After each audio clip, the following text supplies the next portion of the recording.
Harry Gets a Break by Scott Gressitt. Harry forgot to close the door. He knew he'd made a terrible mistake the moment he stepped through it. There would be consequences. They would be formidable. Poor Harry had no idea the magnitude. Already 3 steps down the stairs, he didn't have the courage to return to face Brenda's caustic disapproval. So he just kept walking down the front sidewalk towards the car, the front door swinging lazily on its hinges. He'd been drinking for 7 days straight, and last night was the denouement of his binge. It seemed every year that New Year's Eve always was.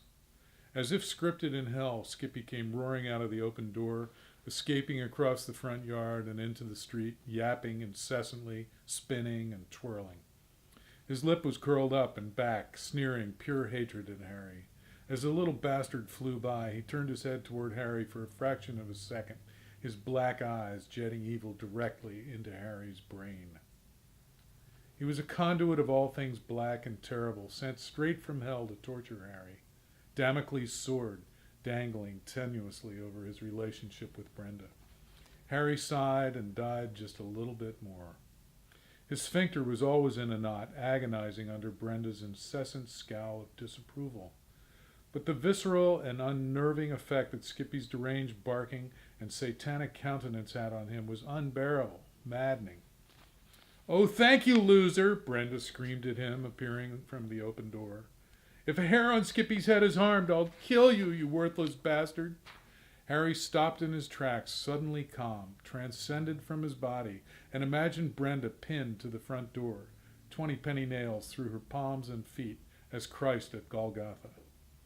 From his momentary out-of-body view, he imagined himself throwing beer bottles at her as she swung on the front door, screaming obscenities at him, writhing in pain as each bottle found its mark. The swelling roar of a car speeding down their street towards him jerked him back to the present.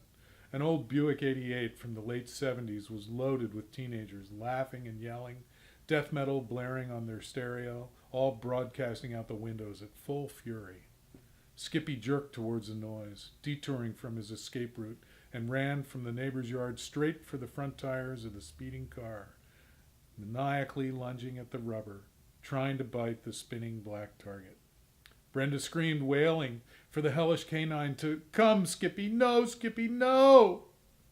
The teen in the front passenger seat hung his head out the window, barking furiously, taunting the hapless hound, holding out his hand to entice the dog to bite him.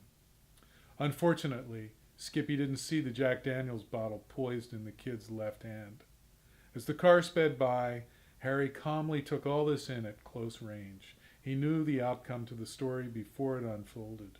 He thought to himself, it's amazing what happens in the shortest event window, all of this in less than 3 seconds. The last 0.9 seconds brought Harry's premonition to fruit as Skippy lunged for the kid's hand, and the inebriated teenager proved sober enough to deliver squarely between Skippy's hateful black eyes. The final 0.2 seconds included the delivery of the blow, Skippy's front legs folding underneath him, and his head following the physics of the swinging bottle right underneath the back tire. The short pink spray was exquisite. As if a grenade had gone off in Skippy's head, it simply exploded, a pink vaporous cloud, fragments of tongue, bits of tooth and snot filling the space for a brief moment, then dissipating in a perfect cone of incidents. The now corpse of Skippy, headless and fully relaxed, arced beautifully in slow motion, flipping 3 times before landing on the pavement and sliding into home, wedged under the air dam of a parked Camaro. Harry and Brenda both stared wide-eyed, each enjoying wildly disparate reactions to all of this new visual information. Brenda's world came crashing to a terrible stop. Harry enjoying a beautiful sunrise.